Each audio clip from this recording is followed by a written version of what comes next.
and Bikecraft Performance, and Steve Saunders and Jeremy Martins. We're going to be talking all the action that happened, the big main action that happened in the Cape Town Cycle Tour 2026 edition.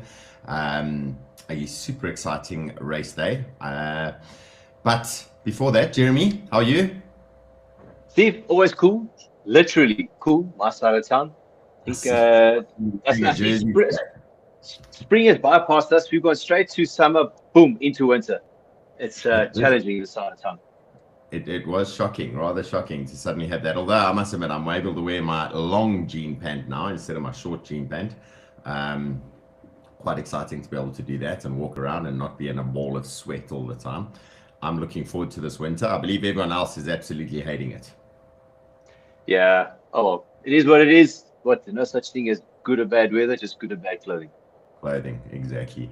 And how's the training going? How's all that running? Comrades preparation, massive miles. All the notes you send me on WhatsApp are all from a little voice note, 15 or 18 kilometers into a 30-kilometer run.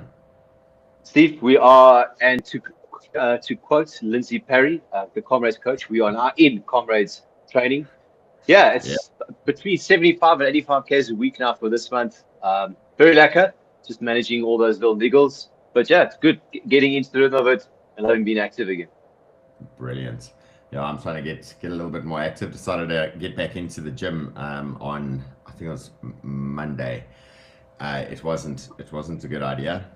Yesterday's ride, I survived, but I survived by, it looked like I'd been shot in the legs the way I was hobbling around.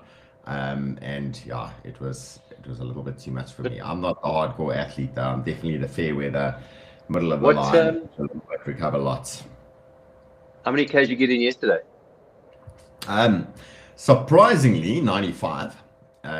With Cam, one of my training friends I get to go and ride with on usually a Tuesday or a Wednesday. She'll send me a message depending on when her hair appointment is or what her husband's doing. And then she'll say, hey, we can go riding at 6 a.m. on Tuesday. And I go, let's do it. I was wearing a gilet yesterday, but I was regretting not wearing the arm warmers. It was rather fresh yesterday, but I did get the whole 97 kilometers on a Tuesday, which is quite nice. That's fun. That and two coffees at Beat on Bistro, so those got consumed as well. Anyway, Jeremy, let's get on to it. You were actually mentioning to me earlier how cool it is with all the coverage that we're getting on cycling. And you rattled off a few different names. I think I'm going to say, well, the coverage we're going to refer to today from the live stream, which we're going to bring into this conversation shortly, I thought it was pretty brilliant. There was points where, you wanted to see something else, but that happens in every single sport. I mean, Tour de France coverage has that. So the guys did an incredible job. And the point we're going to start with, I mean, if it's not one of those iconic scenic moments, it's like, I don't know what is. But yeah, their coverage was good. And then you had a couple of others to mention. Yeah, it's lekker to see that Dave Jenkins down in the Cape with his podcast down there were the Active Hobo. They seem to be doing a lot. Yeah. Very, very good stuff.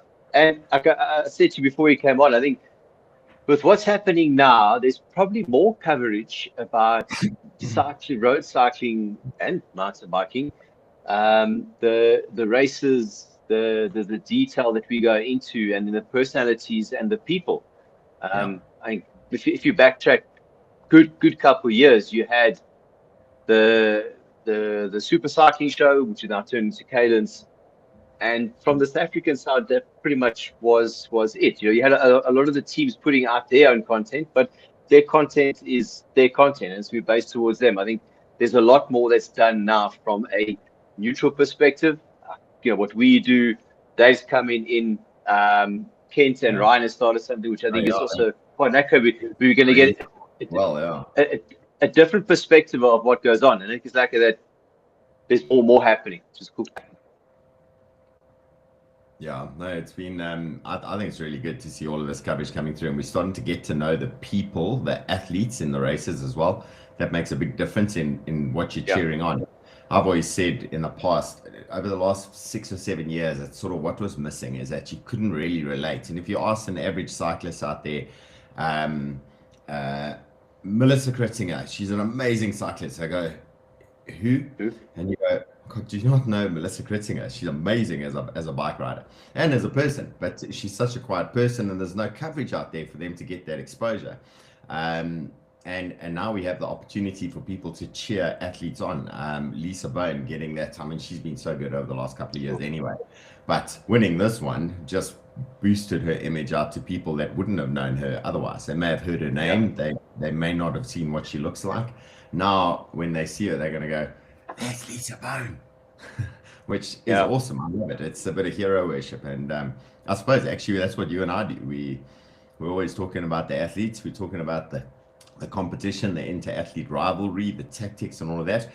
And it's beautiful. And we're going to be able to do that now. We weren't the commentators at the on the live stream. I've got to say a chapeau to Gerald de Kock, our dad of cycling. I say that as a good term. He's incredible what he does. Pulling it together with Cherise Villet, who, what more can you say about Cherise? That lady has raced everything at the highest level. I mean, she's getting ready for Absa Cape Epic at the moment. She was on the live stream. I can bet she was just itching to get out there and race because she's won this race before. And Javier Kruger.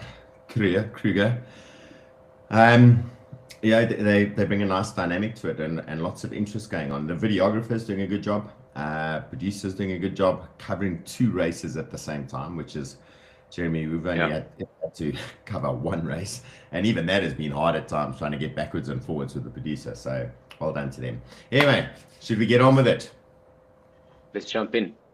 Okay, so I'm going to share my screen with all of you guys, and I'm going to start the coverage. Jeremy, I'm gonna leave a bit of the volume in the background running. Just the commentary going. Taking a breather. We've seen Candice Lill, I want to say, almost every year going from about halfway up and putting on the pressure. That really is at that point there. That's where you're going to start chatting from. So this is the ladies leading bunch. A rider like Tyler Jacobs. We can see a couple of different spots, a couple of different colors of kit here, and it was a solid, hard race. This is Tyler Jacobs sitting at the back with the so if they want to do that, they need to start putting on the pressure at every possible moment that they get, and that means that they have to go. Surfing the wheels, following the moves. She is the youngster group. And on the other side, we then got the left, just ahead of Candice Lill. Men's race that have been away for a while. So, Jeremy, why don't you give us a little bit of a rundown of what has been happening? I'm going to say we leave the ladies' race for now. We're going to watch the coverage. It's going to cross over to the men's race.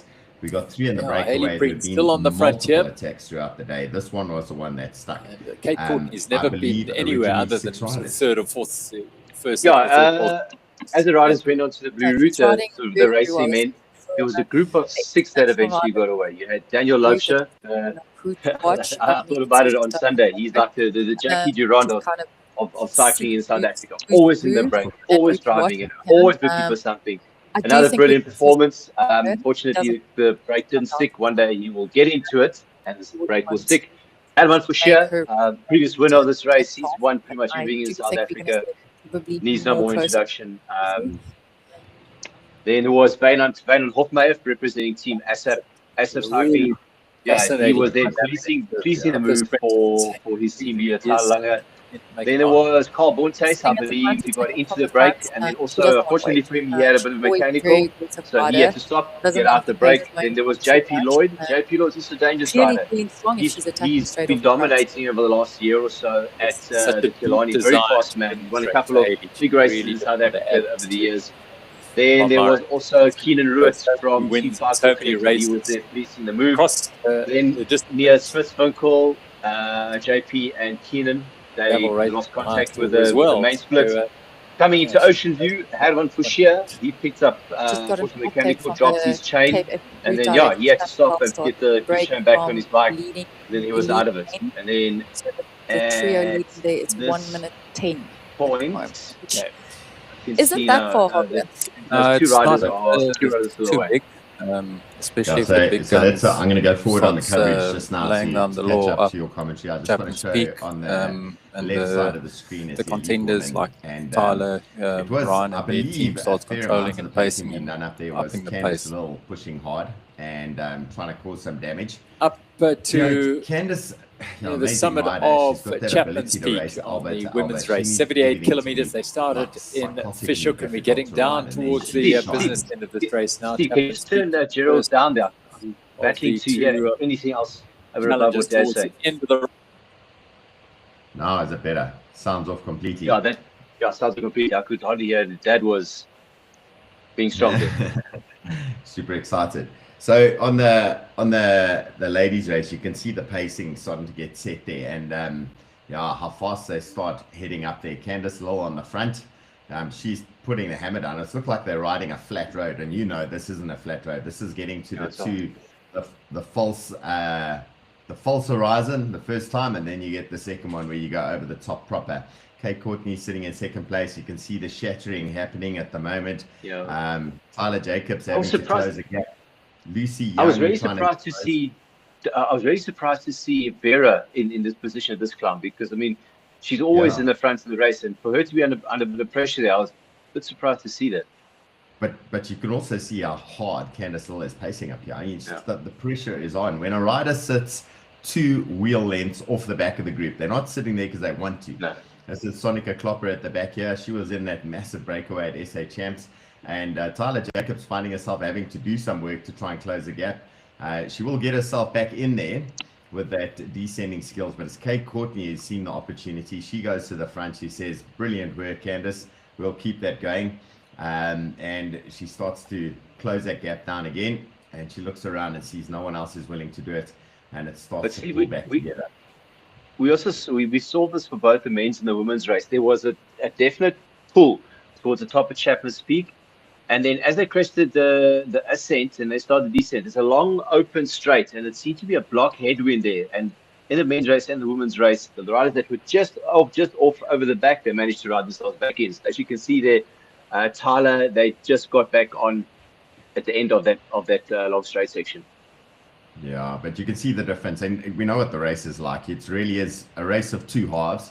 The first half is typically all the breakaways and everything else, and that is getting up until you hit basically the bottom of small chappies, and from there on, those that have got the legs and the proper racing, that's where the real racing starts. And we see it in the men's race as well. We see the breakaway getting pulled back dramatically. There were some extra factors in there. Would they have survived if they had 3, or what would have happened otherwise? Looking at how well, Fly Cool Collective in the men's race, they just came together as a team, and they were incredible. They sort of remind me of the days of when we used to get the Norwegian teams coming out to South Africa, and they would put 10 riders on the front and just absolutely decimate the race. But the ladies here, it's, every single one of those ladies in that bunch are world level bike riders. Here's one of the top triathletes, Magda Nieuwoudt, who's also up there and properly animating the race. I believe she was in multiple breakaways as well.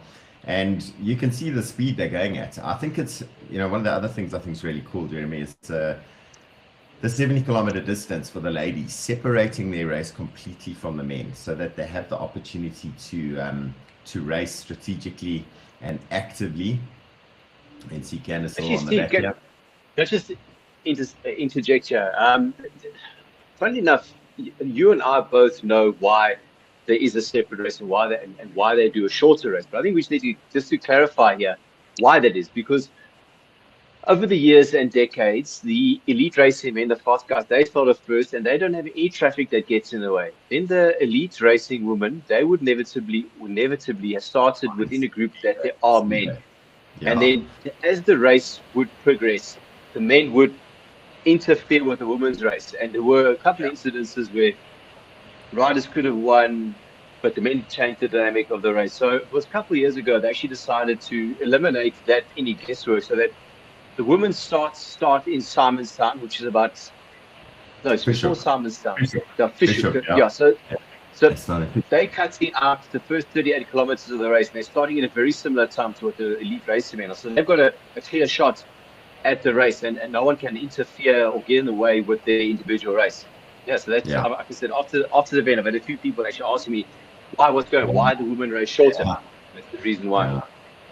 Yeah, so I'm just going back to this live stream, how cool it is for us to be able to see this. I mean, they've got the total times running for both of the races, 1:28 for the women at this point, 1:33 for the men. they're still way back on the course. They've got to get over through Ocean View at this point in time. But we'll cut across, and I'm going to go forward a little bit shortly. The ladies' race seems to almost go to a little bit of a little easing of the pressure. The attacks aren't as flat out. Back on the front is our mountain biker. She does a lot of work today. And, you know, strategically, was it the right thing to do? Was she there to help someone else? Did she have her own plans in mind? Did she just not want it to slow down? Was there someone who was off the back that she didn't want to get back? I don't know what it was, but you can see them talking to each other. Kate Courtney was incredible. The next big move that happens is Kate Courtney going up Suikerbossie. She puts in an attack that looks like it should be the start of a thrashing rock song. It was so aggressive. And she opened the gap over the top there. And yeah, if you're going to be on your own with a group chasing, it's unlikely to survive the whole way down. Oh, you see them drifting out. I'm actually going to give it to, when you're watching this race, at the bottom of Chapman's Peak, we're almost there now. Haley Preach, she put in a massive attack, and she actually really stretched the bunch out.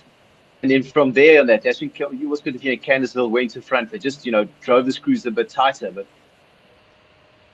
yeah, you can also see Haley comes from a strong racing background. She understands the importance of kicking and getting that gap. Whereas I felt like the mountain bikers, they didn't really accelerate as much, and they just kind of drove it and tried to eliminate everybody else. That's kind of pretty much what you would do in an XCO marathon race, where it's not so much a vicious attack as it is a wearing down process. Wearing down, yeah, it's just tightening the screws all the time.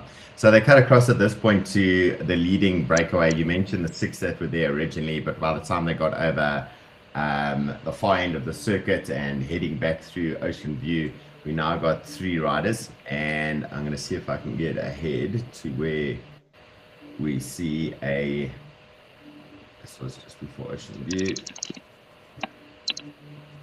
Okay, I'm gonna cut across to this point. I think at this point Hammond Fashia has had his mechanical already, and we've now got on the front a team with orange and white kit. There we go. So it is down to the 2. Hammond with that, I thought it was a puncture. You said it was a drop chain, hey? Yeah. Yeah, drop chain, and that took him out of the mix, and it massively, I mean, by 1/3 reduced the firepower of this breakaway group. They're having to deal with a whole bunch of guys behind. They've been away for a long time, and it doesn't matter how strong you are. When you got a team of 8 riders dedicated to one rider, willing to bury themselves, I didn't see this lasting. By the way, my watching of this on Sunday was at Beat on Bistro out in the cradle. Got our cell phones out, we put it on the table, we had coffee, it was cold. We were in the corner, and we watched this live stream off my phone. And it was amazing to hear the commentary, to see the pictures, to see the riders, to see the effort going on. How many times did they mention Vainant saying hello to everyone on the side of the route? I mean, obviously he's a local, so both of these riders are locals. But yeah, it's amazing to see. So this is the point where the team tactics start to play in, and we see this in the big European races where there's massively paid individuals whose jobs it is just to keep the bunches under control. I mean, some of those domestiques are paid proper money because they'll do a solid job. And we're going to see this team of Fly Cool Collective shortly on the front doing the work that they do. Let's cut across to this point. Look at that. What a shot. They're coming up to the turn now. So this is Noordhoek, and there's a shopping center on the left-hand side. They're going to you can see going into the race, the guys, they had their own plan, and they pretty much stuck to it. That break went away. Keenan was in it, but all the visuals and images that I got to saw, the feedback that I got, they kept their cool heads. They rode within themselves. The break never got more than 90 seconds, so it was never too much of a threat. And with the break going up the road like this, it kind of almost neutralizes the race in the back, because there's no real big accelerations or big dangerous points. The big dangerous points for accelerations that come is going to be on Chapman's Peak, but up to that section you got like I say it's easy in the group, and easy in the sense that there's no real acceleration. Like, look at them here; they took control. Yeah. They were riding for a big lead out for the bottom of Champions Peak. Everyone that was there, they had their job and they did it. Yeah, Mr. Nieuwoudt on the front there. I mean, he's been incredible as well. He's capable of winning races on his own. Keenan Root behind him. Keenan's a little bit on his limit. But they're an amazing team. They've got a cool vibe, a good energy. They're willing to work hard, and they got the confidence with it as well. Because, like you said, it's deceptively, and it's a hard race. It's a fun race. You can see the picture now on the left-hand side. This is where Kate Courtney's made her attack. They actually, social media put out the real attack when she went, and she caused chaos with that attack. She goes over the top here of Suikerbossie. But going back to Fly Cool Collective, it was, they were properly committed with this confidence and game plan that they had in mind. They knew they could let that little break go away up the road. They knew that it was going to be a problem when it hit the big climbs, and they had the legs and they had the firepower. And when you see, by the time Kent Main gets on, the main train takes over, that's where that bunch got really shattered. Back across to Kate Courtney, she was amazing in this race, and I was thinking she was going to be the winner. I was hoping it would be a South African that would see some recognition from it in the local scene, because an international rider isn't really going to get massive exposure from this. I mean, it's our world champs. But for the Europeans and the Americans, is it that important to them? But Kate Steve, I'm going to jump in here, and maybe anyone who's watching this can refresh me, because I can't recall any rider that has attacked on Suikerbossie that has stayed away to the finish. Solo ride, there's always attacks, also split up. The only one that I think I can remember was Michael Anderson. That was probably like 1996. Yet he was fresh off the report to a win. He just won the Giro del Capo. He went up Suikerbossie at 50k an hour. I'm just saying. And if memory serves me correct me, I think he was caught by Vinokurov and Malcolm. Yeah. If memory serves me correctly. And you look at the times they did. I mean, it was a little bit of a different route because they finished much earlier. Finished in Camps Bay, in Camps Bay. But I think the timing on that one, I rode that race, and I remember sitting in the bunch thinking, what the hell? His team was on the front and going so hard that they still had the unconventional category at that stage. So the guys in the recumbents. And we were catching recumbents at a rate of knots, and that's unheard of. Those oaks on the recumbents were flying. But were they going fast? And it was, I think they finished like a 2:15 or 2:10 or something like. Oh, crash as the riders go down. There was a crash there. I think this is another shit day for Mark Pritz and unfortunately Honeycomb guys. He had mechanicals coming, the descent of Switzerland, chain drop. Busted his bike there. He had to get a bike from a teammate. Yeah, so I think all in all for the Honeycomb Oaks, had one in the brake, drops the chain. Mark down the back of Spinkel, shit luck. Here, he calls up in a crash. Damn. So this is the start for those who haven't ridden it. This is the start of the small chappies climb. So there's two parts to chappies. Jeremy, you've done this over and over. I mean, you grew up in Cape Town, so you know the area. There we go. They start the climb, and they go through the little the toll booth section shortly, and then it's on. You can go flat out in that first little section of the uphill, but it's long enough that it's going to cause some pain, and you need to actually settle down. And I think this is a point where most of the groups actually shatter. They can't keep that pressure on at the level they need to, especially if the legs have already been worn down. Yeah, and if you look on the left-hand screen there, the elite women's race.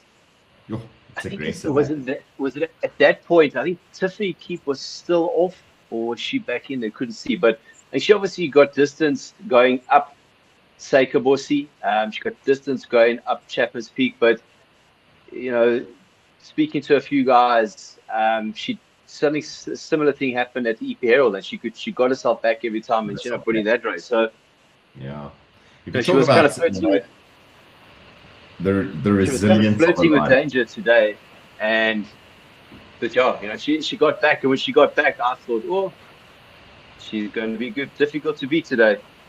Yeah, you can see Haley on the front. She was working hard as well. I didn't hear any of the interviews from Haley, and I think she would have been a little bit disappointed not to have got a better result out of this one. She was disappointed at SA Champs, having a frustrating start to the year, but at least there's no major crashes happening for her. We cross back over to the men's race. Fernand Hofmeyer on the front. Fernand and the ASEP team spending a good couple of weeks last year in Europe racing. Fernand's first time I got to mention his name, by the way, was at one of the Woolies triathlons. Called him up for a win, so he can run and swim as well. A phenomenal youngster. Well, he's actually more senior than most of the youngsters nowadays. Dan Loebscher as well. Jared Hay, they had a 40-second gap at that point at the bottom. I mean, you could tell at 40 seconds, you need about, but what would you think? Maybe 2 minutes at the bottom of that climb to be able to get over the climb?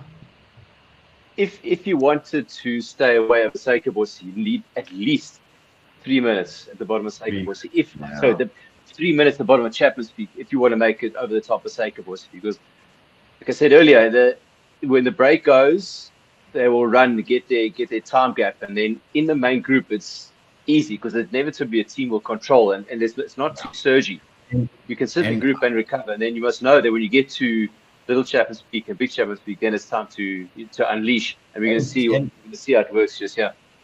Even I mean, you can attest to this from your experience of racing over the years. To sit in the bunch is, if you're fit, obviously you got to be a good rider to be able to do this, but you can sit the wheel and get the slipstream going up that climb, particularly the bottom end. So the guys are going to take the right hand turn shortly, and then they're going to see chappies ahead of them proper, and at that point it's still fast moving. Those two are probably doing a good 48 k's an hour. Well, they finished it's quick there. They're going to go around the corner, depending on the wind conditions at that moment, and there's the bunch. And in the bunch, the guys are sitting wheels. They're getting pulled along to that point, so they're going to be fresh. Those legs, when I say fresh, they've been working hard the whole time. But we're going to see this big difference come out. And the amazing thing for me, and I'm going to say to everyone watching this, watch how Ryan Gibbons handles himself. His confidence levels, I thought he was being cocky. He proved me wrong. This is a point where the guys are going to take the right bend, and it then opens up, and ahead of them is the climb proper. So this isn't an ideal point. Look at that scenery. Is that not the most incredible scenery ever? Yeah. Beautiful. Yeah, there's chappies in the distance. You can see it going up the side of the hill, and it's the gradient on there, like I say, for those top guys, it's not that steep. It's steep, it's going to hurt, but Dan Loebscher is now hitting a little bit of the gradient. They start going under the overhang areas, and you see him get out the saddle. That's the point. Bunch is hunting them down. That bunch is strung out a little bit. Already 1 or 2 riders had been dropped on little chappies. And the crashes and things like that had happened also caused a little bit of chaos. Yeah, it's probably another good thing that Fly Cool Collective did was go to the front, take charge. It did 2 things. 1, they took charge of the race, and 2, it took them out of the bunch. Can you imagine? It's control. Yeah. You got no bike, you got no guys next to you, no guys chopping your wheels. It's just you and your team in a straight line. So it's nice and controlled. Yeah, there goes Fernand Hofmeyer. He decides he's going to keep on trying. So big blade, he's hammering it up there. I mean, he's a proper class rider, this guy. He changes it to the small blade now, and you can tell, Jeremy, it's getting steep at this point. You can't hold the pace. Kent Main, when you see him just now, there's Kent waiting to go. Warren Moorman pulling on the front. You can see like they're using this as like Warren. This is a lead out quick. Yeah, look how quickly they've closed that gap. I mean, Kent is, it gives me goosebumps when I watch this, because he's an incredible teammate. He's a man who could have ridden this thing. If he had gone in the breakaway, he probably would have been the engine to be able to keep that breakaway to the finish line type of thing.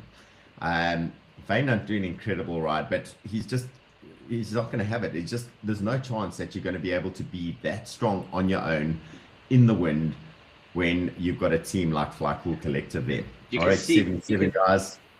You can see at that moment, Bernard looked back. I think he's keeping on going here because he's trying to get as close as possible to the top of the climb in the group, so that when he crests the top, he's still within that front elite racing split, and he can still play a part to help his team leader for the entire Langa. So, a guy like Dan Lobsher, he was all in the break. But if it doesn't work, well, then he's going to pop out the back. His job is done. But a guy like Baynant, I think he's got two jobs to fulfill here. Try and get in the brake, control it, and then try and make sure you get as close as you can to the top before the group catches you. Yeah. So here's Ken Main on the front, and this is the point where Kent just goes into that mode. His head drops a little bit. He bends those arms, a little bit of an arch in the upper back, and he just drives the power. We saw Tyler Langer sitting in sixth wheel. He was looking pretty comfortable. There he is. I can see him to the left-hand side now. And that bunch starting to get strung out. You can see the effect. The gaps are starting to open. You can see the desperation in some of the riders as they're trying to figure out, do I go into the big blade? Do I stay in the small blade? The heart rate's at max, at breathing's through the roof. There's the gaps opening. Now you can see the problems occurring. The guys are starting to struggle. Now, interesting there, you saw the man who would have been in the final breakaway just to the right there. He's looking confident as well. And we'll see that mood happen shortly. Here we go. I think you just watching this ride, going into this, I knew, I had a very good idea that Sasha Weber was going to be good and really on top form for the day. But I think the way he rode on Chapman's Peak, they're sitting third, fourth wheel comfortably. I was like, okay. Look at that. This is definitely a good day today. Oh, that's what, 25, 30 guys max? Yeah, and there's little gaps opening up. Ryan, straight away at the top of that one, he put in a little effort and then pulled across, said to the guys, come on. You could see his confidence. It's, a rider who's not confident is going to go to the front, worry that they're not doing enough work, and bury themselves too deep. Whereas a confident rider is going to go, okay, I'll do a little bit, no problem. And then they'll pull across, look at the other guys and say, come on, guys, let's do some work. Because they know any counter-attack's not going to cause problems for them. Johan Fourie de Villiers there in the Chinolo kit. How's he? He's on a gravel bike that he borrowed with road wheels. Okay. He's won SA Cups for XCOs, and he's won Trail Seeker events, a phenomenal mountain biker from the Free State, the Vrystaat. I think he's Vrystaat, or he's on the corner of Vrystaat, Northwest and Gauteng. A brilliant youngster. But look at that gap. I mean, the difference when the guys at the front there, those gaps open up into the wind. And like you said, it looked like a little bit of a headwind there, but geez, the speed they went around here. And you can see one of the corners. You were talking about this. Felix clearly trying something there on the descent. Yeah. So Steve, I think now he goes around the corner and he has to hop onto the pavement because he just overcooks it. He just goes into it too fast. Yeah. I think given this descent and the nature of this descent, and given what the guys did going down here, it must have been a buffeting through the corners because Ryan gassed it a bit over the top. Felix tried to go here. The reason you got guys like that doing moves like that is because they can sense there is an opportunity here. Put the pressure on the corners, and we'll see later on down the descent what that actually did. And the guys are the fact that these guys are trying these moves in this particular section of the race shows that there were opportunities, and the guys are looking to split things up. They're not always just waiting. Okay, well, we've got Suikerbossie now. If you're a good rider, you go, okay, well, I'm going to unleash hell. If you're an average rider, go, oh my God, I'm going to try and hang on for as long as I can. And if you're a rider that's 50-50 whether you're there or not, you go, oh, here comes the pain. This is going to be a big effort. They're looking for moves before that point. Is that Vainant on the front again? Yeah. That just goes to show, like I say, he went into the move and he tried to stay near he had to stay near the front to do the team off the tire. So he had a double job to do on Sunday. Yeah, so we're back across on the other side. You can see Lisa Bone on the front. They're heading now into Camps Bay. So Kate Courtney at the front, Candice Lill forever at the front doing the hard work. And this is the point now you can see behind Tiffany Keep. She's made her way back in. So you can see her there, and she's shouting at the other ladies. So I assume she's trying to make sure encouraging. everyone does a fair amount of encouraging. That's encouraging. It's right use that word. Makes it sound a little bit more polished. There we go. She goes to the front, says, "Come on, ladies," and Tennille Otto on her wheel. Another danger lady. I was expecting a little bit more from the Ternolo ladies. No, they had three in the break. They had Tennille, they had Rue, and then Sonika Klopper. Yeah. Here's Ryan gassing it. Ryan gassing it. And look at the guys trying to get on his wheel. The speed they go around these corners. Yo. I know just me on my own trying to go around those corners at some sort of speed scares the living daylights out of me, and my speed is nowhere near their speed. But you can see the drifting occurring. Oh, this is the point now where, was it? No, next one. No, next one. Right, but I think just going back to what I said earlier, like Felix tried it, Ryan tried it. So it must have been an opportunistic moment, or opportunities presented themselves on that descent, because the wind can blow on those corners and it can get very tricky. And if you just get over the top and you go, okay, sure, I'm glad I made it, and you kind of switch off, you can lose contact on the descent, which is what you don't want to be. You don't want to lose contact with the descent, because that means shit. You have to chase on the flat roads and hard way. And you start Suikerbossie already here. You don't want to be there. So I think it's good what these guys are doing. Johan Ferry de Villiers in the Ternolo kits on his borrowed bike. It's the next turn, I think. It's the next one. This one. This one. They go adventuring. Watch, drift. There we go. Over onto the pavement. How's those bike skills? Goes, okay, I'm all right. They all look at each other and say, okay, Mano, let's calm down a little bit. Let's not die. And they're going to start that last little drop down past the, it's the Hut Bay Hotel, isn't it?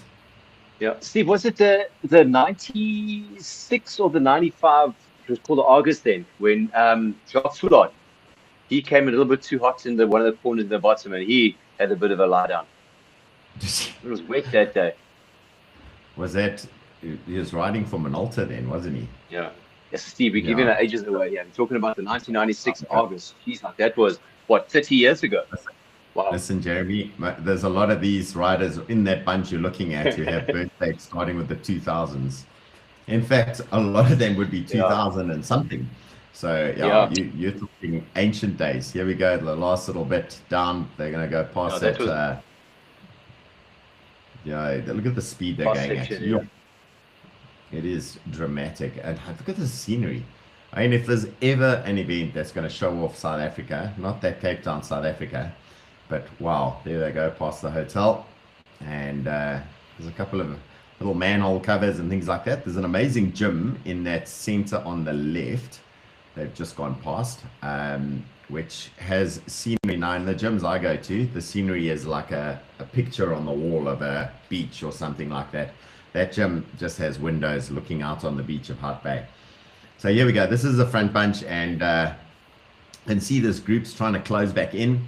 Ryan and the team from Fly Cool Collective bring things back under control. There is a little attack that's going to happen, and I think this move is about to go now. No, it's once they take this left turn, the counter move happens. If there was a man of the match between Ken Main and Bernard Hofmeyer, I think because Ryan took the win, then maybe it's going to go to the Fly Cool team. But you can see the game plans going on. Ryan and Kent having a chat to each other. Here goes the first of the moves. That's Sasha Weber. You called it earlier, and he has been super strong and super aggressive as well. Look at the speed he manages here. He's obviously been looking after himself. He's had a game plan in mind. I assume it's a game plan that he wanted to pull off. For me, strategically, is it a good idea to go up the road here? Maybe he's a little bit worried about what the pressure is going to be like going up. Suikerbossie, he just wanted to get ahead so that when that pressure hits, he's going to be ahead. He can just join the group. He doesn't get blown off the back, but he's so strong. Another way to look at it is maybe he read the race and knowing full well that on the climb, the pressure was really on. On the descent, the pressure was on. And then, maybe if you put in an attack, an area like that where it's, oaks are relaxing, you can open up a big gap because the guys are going to sit up and not really commit to it. And that's exactly what happened there. He put in a big effort, and then there was no real cohesion or commitment to close it at that point. Look at that gap. That's 20 massive, seconds quickly. Ooh, and then if you're a strong rider and you know you're in good form, if you start Suikerbossie with the 30-second gap, I know you can go up there quickly. The guys will catch you near the top, and the guys that will catch you are those are going to be the ones that are going to go into the break that have come across to you. So you've got the strong riders anyway. It's just a different way of getting into the break. Maybe a little bit of a harder way, but not sneaky, tactical move. Tactical, yeah, it could be. But you can see now hits a big climb and his legs are going to be a bit spent from that big attack. Talking about big attacks, Sonika Klopper on the front of the elite women's race. And there's our photographers capturing their shots. Sonika, she's decided she's going to do the job for the team. And, gears have gone. She slaps her bike. Something's happened there. Tiffany Keep, all calm and collected. She knows she just needs to sit the wheel. She's not going to go to the front and get exposed. She was the first to respond there. Past Steve, winner as well. I'm a little bit surprised. You would have thought, anticipated another move from the Tonello ladies to try and go straight after that, because they don't have a sprinter there that's going to win. So that's what you're going to try. My thoughts on this. Would see a you're going to try and play your cards. No, Lucy wasn't in that front split as far as I remember. She didn't make it. No. And that was a problem, I think, for them. They got Tennille in there. Tennille, good sprinter on her day. And this is a job now for Sonika. Yeah. But again, it's easy for us to sit here. You should have done this, and I would have done that. But when you're the one sitting on the saddle and your heart rate's beating into your throat, it's a very, very different perspective. Bike racing, and the finish line is getting closer and closer, and it's getting more and more desperate as well. I mean, this point of the race, you're looking up the road to see where that firstly the traffic light is, 3 Anchor Bay, and then it's a sweeping left-hander, so it takes a slight right and then sweeping left-hander, and Sonika is powering along at this point. I mean, she pulled that bunch along nicely. Like I said, it's a bit like SA Champs. They didn't get the result for the amount of work and participation in the race. Kate Courtney got the result for the amount of work she did. I was really worried that she was going to win overall. I say worried, but But Steve, whenever you see a rider at a pro race with a Red Bull helmet, then you must know this isn't a wannabe play. This is the real deal. So this is the slight right-hander, and there's Lisa Bone. She took up the perfect position in the sprint. It's going to be that sweeping left-hander ahead of them. There you can see it ahead. And if you're going to do a sprint, well, the inside line is probably going to be the best line to take. You don't want to do the long way around. Yeah, the riders like taking flyers around the outside. Look at that. It's a long way around. Tennille Otto on the far right-hand side. Lisa jumps across. She gets onto the wheel. You're going to see her take the dive to the left-hand side shortly. And here we go. Tiffany goes there, but she goes check. She didn't have the gas. She jumped straight back into the wheels. Lisa goes on the left-hand side of the road. Wrong way to go. Yeah, you got to be on that inside line, and it was close at the end. I mean, that sprint to the line was like pipped by a quarter of a wheel's depth. So it was a close one. And you can imagine after racing that hard, having to sprint that hard as well. But there's a nice shot of that sweeping left-hander that they come in at the finish line. It is so fast. And you feel like a legend when you ride across that finish line, whoever you are. But I must admit, I was really happy to see Lisa Bone take the win there. The Cycle Nation team. Yeah, it's good. Lincoln King, the team manager, he's been at it for a long time. He's won a lot of big races in South Africa. Team took a couple of hits in the last little while with some of the premier riders either retiring or moving to different teams, but he's kept things going. He's got the right formula. And when you go to race team as well, he's found like Marzan Mellett is an amazing find. I mean, she's been incredible. So back across to Sasha Webb. I mean, look at that gap. That gap is big. That's 30 seconds plus. If you look in the background, that motorbike is probably right next to the front riders. Yeah, there we go. Lisa Bone, super happy with herself at having taken the win. I'm sure she's still thinking, did I really just do that? Oh my word. And she's such a pleasant young lady as well. It's always friendly to everybody. And like very good advert for the sport. Yeah, I was saying this about her with, the results didn't come out for them in the early part of the season. But when she was coming into the sprint, so there was a breakaway rider. I mean, I'll talk now for the fast one. Sonica Klopper took it with a lone attack. Here's Kate Courtney. And Queen on that.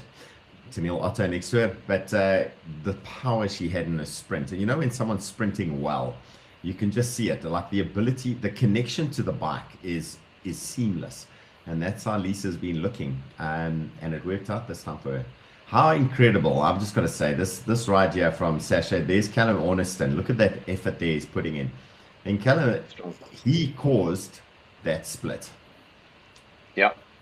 Yeah, definitely. When he put the pressure on Sadike, boys, time to go. There was no one that could go with him. Yeah. He was incredible. That was an uphill finish to, I don't know, go up Signal Hill or something. I think you may have seen Callum Orniston taking the win.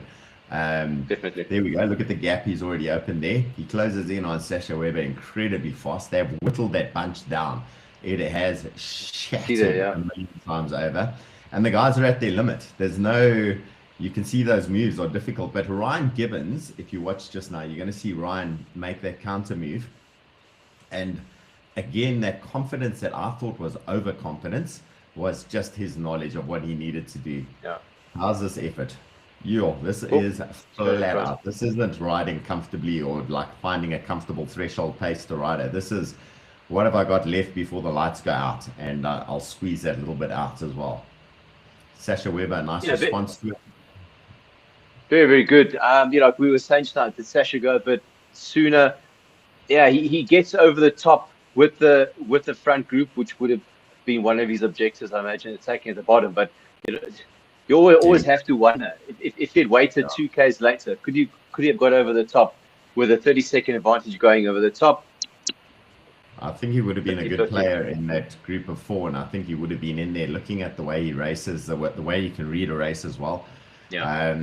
So this is a point now where you start to see little splits occur, and then all of a sudden there's four riders off the front, and it's quite the thing to watch, because when you're watching it, you're going, well, why aren't they chasing? But like you say, every single rider in there has just been to their limit. The lights are dimming as they're riding along, trying to hang on to the wheel, and now there's a move going off on a downhill, and they're thinking, geez, I don't have anything more to push out there, and if I do, I'm going to be in trouble if a counter move happens. So you see this. I also got to think that with the split, it's going to happen 2 or 3 corners from here. There are riders that are in that chasing group that have spent the whole day sitting in the wheels, and they are only waiting to see the front in the last 100 meters. That's all that they are doing. That's and then at this point of the race, it's stretched. Everyone's on the limit, and then like soft move rolls away. Then these riders that are in the group think, well, I'm not going to close it because I'm going to save my leg for the sprint. And when you've got a group of 8 riders and 6 of the 8 are thinking the same thing, that's a recipe for that front little split to roll off the front. And I think that's exactly what happened. Yeah, the guys were trying to conserve themselves. Everyone's on the limit. I want to conserve myself for the last 150 meters. Let me see if somebody else will close the move. And then everyone was playing Russian roulette. You go, no, you go, I go, no, I want to go, and then boom. And in the meantime, Callum's off the front, powering away. Yeah, here's Jaden Turlo. This is the first time we start to see Jaden popping out, and he's a proper class rider.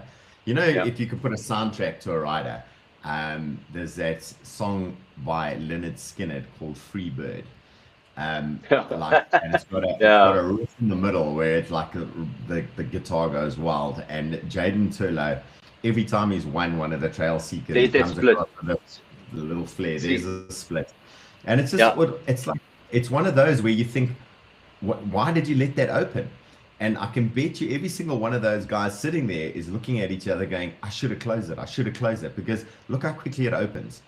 It opens it opens because no one was willing to do that little bit of work in the beginning. Now it's got to be a big amount of work. Now it's not a little amount of work. Now it's a lot of work. And you got 4 riders immediately settled. And you've got the if you look at the riders that are in the front there, you go, okay, Ryan's going to commit initially 100% to open the gap. Jaden, same thing. You got a guy like Callum Ormiston, you're going, if this goes back, I'm guaranteed to not win the sprint. If it stays here, I can win something. So he's going to commit 100%. Arguably the strongest man of the day. So when he's committing to it, you know, you got Ryan wanting this thing to go, Jaden wanting this thing to go, Callum wanting this thing to go. Reynard is also there. You know, man, that's dangerous. Lombard should have been going, would have been going off in the back. But it's one of those moments that happen. You've been in races and done it, and you've been in races and benefited from it. And if you're active and you're willing to put the work in, and it's almost a lesson for the youngsters, is someone sits up, just roll it. Don't sit up as well. And like you said, these 4 riders here, Rainer Skitter, I mean, we know how strong he is. He's got that genetic input from pulling the plow around at home. Dana Skitter, his dad, they are super strong. I was expecting more from him in the sprint at the end, but having said that, he's sprinting against guys that are flipping phenomenal. So getting a third place as a 23 rider is incredible. Sprinting against the guy who won the Ride Joburg last year, Ryan Gibbons, is good enough to be in the World Tour this year. I mean, those are some serious hitters. And Rainer Skitter, he's really stepped up for the last couple of months. A quiet and assuming guy. He doesn't make a big noise about himself. But when it comes down to it, he's been there more times than not in the last half a year. He's really upped his game a lot. And you're talking about that cohesion in the group. Ryan, his confidence, he does his little bit of work. He says he doesn't get caught at the front doing too much work. He keeps a proper eye on things. I think he was the man in that group saying to the guys, we've got enough of a gap, keep it going, and we're going to make it. And Callum, well, geez, that man just never stops. The Jackie Duron, you said that earlier, didn't you? Yeah, he's like, this was his shot to try and get on the podium at the Cape Town Cycle Tour. If he goes back to the group and it's a sprint, I think what I'm going to say now, Callum's not going to be pissed off with me when I say that, but if it was a sprint, he's almost not going to be on the top 3. That's for sure. At least like this, this is his best shot of a top result, so he will commit. Well, I'm going to say a little bit of criticism for Callum is I think he was, and I call this out without any knowledge, a little bit intimidated by those riders around him coming into a sprint like that, because he took an early flyer. And I think that's what cooked his legs for that final sprint at the end. And you'll see that later on when they come in through Greenpoint. You'll see the point where he takes that flyer, he tries to open up. It's Ryan who responds. And then Callum is trying to get back into a slipstream after that, and Ryan ends up on the front, and then, well, we've all seen that sprint at the finish. But the solid work going on. This is a team time trial. The 4 of them know they have to commit. They know they have to do the work. Jaden Turlo, strong as anything, not scared to do the work. He rolled through every single one of those 4 riders, rolled through every turn they needed to. I don't think there was any skipping of turns or anything being missed. And it's probably the reason why they had this good result. And keep in mind, Jeremy, the tactics going on behind. Now, Flypool Collective have got a rider in there. Nessa's got a rider in there. It's the mountain bikers, I'm going to say that. The Specialized Toyota guys have got a rider in there. And You've got Jaden there. Yeah, it's everyone's there. It's the shaker, it's the movers and shakers that are there. And the guys that be behind, it's 1s and 2s, and nobody's going to want to commit to close that gap, because then you're limiting your ability for the sprint. And the guys behind, they're all sprinters.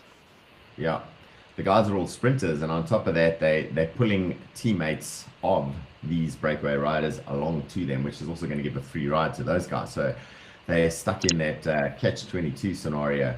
This is another beautiful spot for any of the international guys. You ever ride in Cape Town the day before the Cape Town Cycle Tour? The traditional riders go from Sea Point out to Llandudno and back, maybe to Hart Bay if you feel like a little bit of a longer ride. And this will be, well, they're coming back now, but you'd head out in that direction with the sea on your right-hand side. It is stunning. Rainer Skitter on the front at the moment. Like we said, how good is that guy? The SA Criterium champion. Jaden Turlo now comes through, the blue and red top. It's almost... Steve, I want to talk about... I'll often talk about Jaden Tillo when it comes to these the big one-day races. He's probably going to be one of the most consistent riders when it comes to getting on the podiums at these big ones. I'm sure the ride over in the Cape Town Cycle Tour. Yeah. Whenever he enters, he is always a protagonist. He is always at and or near the front. He's not the kind of guy that enters a race and then he finishes 10 minutes down. And for whatever reason, he gives an excuse. He's a goer. He's always in the front. Bloody good rider. So you see here some more of the moves, the efforts to try and close it. Look how close it gets at this point. Yeah. I mean, it looks like it. I thought at this point that they were, when I was watching the live stream, I'm going, that's it, it's done. So Steve, I just want to jump in here. If you look at this point, Ryan's looking back and going, it's close. I don't know. And then he jumps across Jaden, and Jaden is under pressure. See how he kicks the gap into him.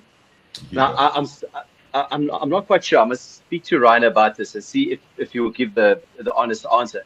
Did he intentionally do that to try and shake Jaden off and get a feel of how he really is? Or was he genuinely indecisive? And then just in that moment, he committed and said, you know what, I'm going to the front. Whatever happens, happens. And in that process, look how far Jaden was off there. And Jaden was out. Like that bunch was almost back together. I mean, yeah. Sasha Weber. Close. Weber again there. It's incredible.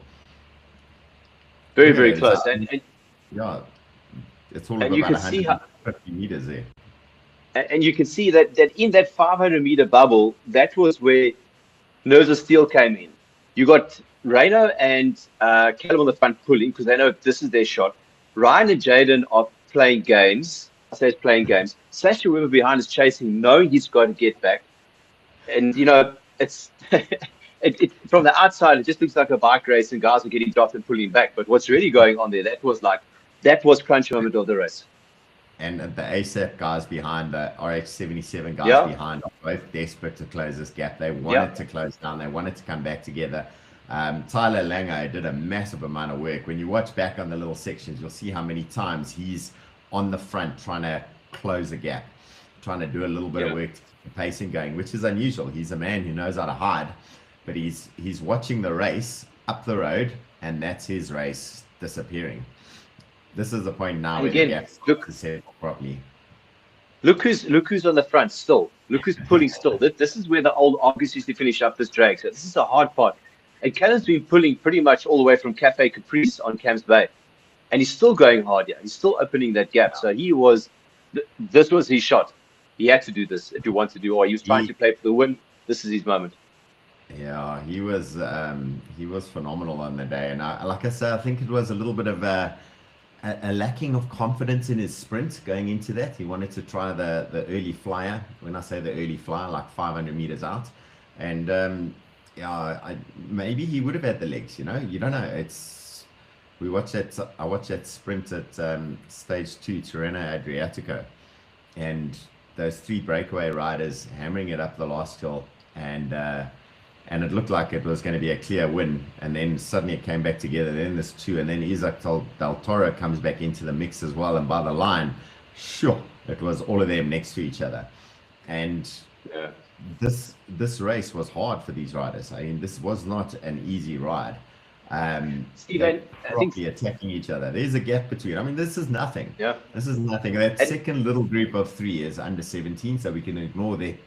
Just behind the motorbike is the chase group of the elite men's race, and they're gonna sweep past those under 17s at the moment, or maybe it's some of the ladies from earlier. But I think the gap is opening now. From a strategic point of view, this part of the race, the road is very twisty, turny. So between Camps Bay and the Clifton houses here, it's that K and a half, 2K. It's open. You can see the break in front of you. Now it's left, right. You know they're saying out of sight, out of mind. You can have 10 seconds, but the chasing group can't see you. That takes the steam out of the chase. Yeah, and then it's also usually quite protected as well, so you don't have that exposure to the wind anymore. And if you're willing to do the work, you're going to get the reward. You're going to get the speed. Jaden back on the front doing his bit there. You look at the cadence of every single one of these riders, the body position.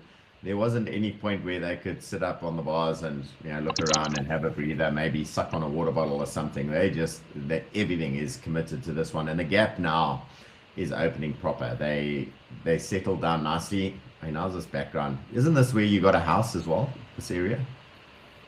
Me? I wish. Steve, I just think, sort of jump in here, like with Callum in that situation that he's in,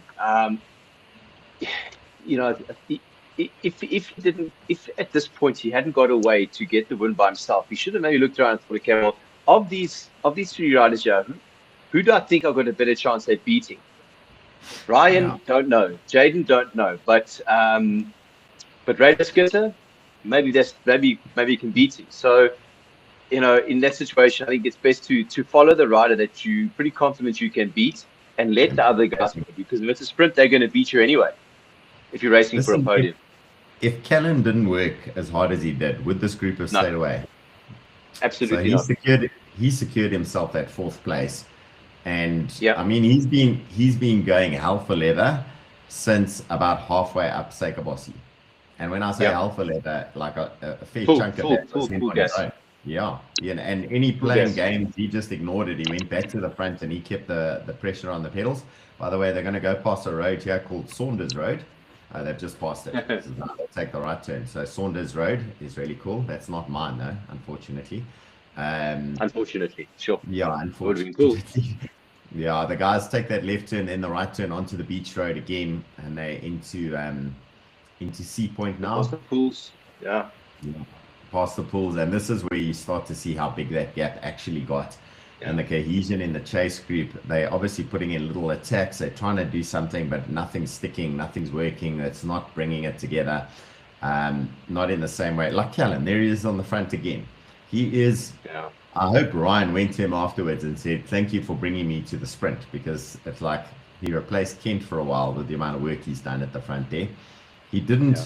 You hardly see. I was just about to say, you hardly see him flicking elbows. He just sits there and does the work. Ryan was quite clever. He would do sections of work. He would keep things rolling, but never expose himself for too long. You're going to see him peel off pretty quick. There we go. He eases off. Well, there's that World Tour experience. I mean, I know this is a very different type of race to a typical European sprint would be, where you've got 100 oaks all jostling for position. But this is kind of Milan-San Remo-esque. Small group going to the finish line. It's also close. The pressure's on. Like you say, Ryan wants to go to the front, keeps the pressure on, doesn't suppose off, pulls off, and then next guy goes. Then in that break of 4, you're going to have 1 or 2 riders that are so happy to be there, and they're going to want to pull themselves all the way to the line because this is their only shot. I think Ryan, he read that situation well, and also he comes with experience. I mean, everyone's nerves are rattled there, but he's calm.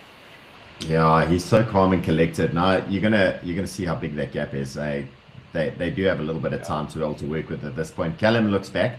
This is the point coming up now where you're going to see this little sneaky attack by Callum, where he's going to take his chance, and you can see Callum does long turns. The rest of them are doing pretty clever shorter turns in it, and I think this is where Callum sold himself out. He was super strong. 4th place is amazing, but I don't think the result reflects who he is as a rider on the day, because he was incredible out there. I said man of the match earlier. I think here you can see Tyler does a little move, trying to accelerate things a little bit again. Here we go. Over, yeah, but it's over. It's done. I mean, all he's doing is dragging the bunch across, and they're not going to close that gap. It's too far. 3 Anchor Bay.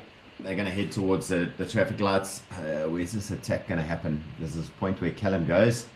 He tries to make the move. There he's at the back at the moment. Here he goes. He drops off. And he's going to make his move to the right. It's almost kind of similar to what Sonic Klopper did. Yes. She kind of realized, I don't think I'm going to win the sprint. We try and get away. Yeah. Callum puts in that big attack, gets out the saddle, but the man who could respond, the man with the power, the man with the kick, Ryan Gibbons, no problem onto the wheel. The other two actually struggling a little bit to keep up the pacing there, but I think that was Callum took the kick out of his own legs at that point. Now they're onto the sweeping right-hander, and then they're at about 300 meters to go now. Yeah, it's close now. it's done. And when you see Ryan kick, watch when Ryan stands up, the gap to Callum just opens. Callum can't do anything about it. Neither can anyone else really in the beginning. But it causes chaos for Jaden Turlow, because if Jaden was up on Ryan's wheel, what would that result have looked like? Here we go. The kick happens. And Jeremy, you know what that's like when you got a sprinter who can kick like that. It's massive, that gap. But Jaden has got some proper power. He put in a big gear. It took a while to get it rolling. Ryan looks back, a little bit cheeky again, says, yes, I've done it. And whoop, right next to him, Jaden Turlow. Reino Skitter getting third, and Callum Orniston, unfortunate fourth place. They did do a podium of 5 riders in the photographs at the end, which was really nice. So he did get that acknowledgement for a phenomenal performance. And some more of our ladies coming in. Yeah, I think it would have been very interesting if Jaden had chosen a different wheel in that sprint. Because when Ryan kicked, he kicked a gap quickly into Callum. Reino also couldn't really respond to it, and Jaden had to go the long way around both of them and just ran out of road. If could have, would have, should have, the race was another 10 meters longer. Yeah, I think could be different. Yeah, the picture you said, like Ryan Joburg, it was Jaden Turlow took it from Ryan Gibbons. Now it's Ryan Gibbons taking it from Jaden Turlow. Yeah. And there we go, the little thank you to Callum. Yes, that man was a beast. He was a beast that last bit of the race, and he was the one. There's the ladies on the far side, by the way, and some of the men. Looks like the ladies went to go and watch the men's finish. And the rest of the guys. But look, I think it's for every South African pro rider. I think everyone knows if you base in South Africa from a media coverage and media standpoint and what it means, Cape Town Cycle Tour and the Rise Joburg are the 2 big races that you want to have, need to have, to kind of elevate your status. So you're one of the boys. I think Ryan, with him saying, "You're right, guys, I've had enough at the World Tour," he's resigning to focus on his professional career and more importantly his family. I think it's a nice way for him to keep on going, keep his legacy alive and keep relevant, and also keep. They still do have a lot for the Team Fly Cool collective. They're like a bunch of guys. They've got a good community going around them. I think it's important. It's going to prove very important for them. Yeah, a connection there as well with Lisa Bone. She rides with them often. She's part of that cycling community. Cool. And so the two Fly Cool, the cool kids from Fly Cool collective. There's the rest of the bunch coming in now. And they also would have been flying along, but they've lost those positions. There's another one of the Joshes. Got a couple of the ladies in the mix there. Yeah, that would have been a hard day for those riders. Yeah. Next little bunch gallop coming in. Must have been like 3 million bunch gallops going on there.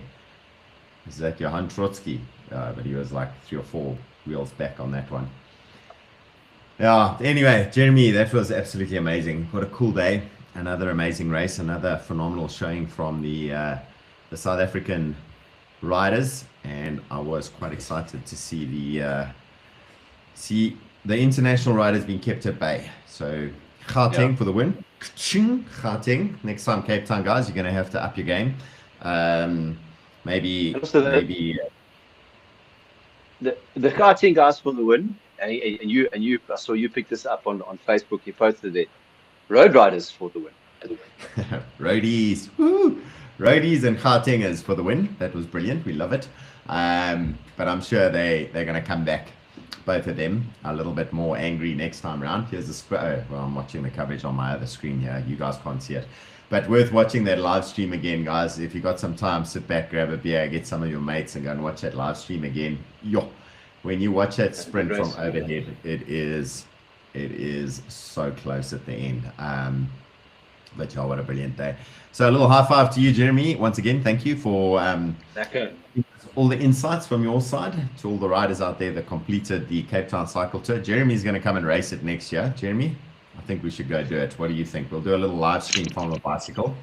Could be fun. We'll try and cover it that way. We'll see. To Charisse, to Gerald, and Javier, well done on the commentary.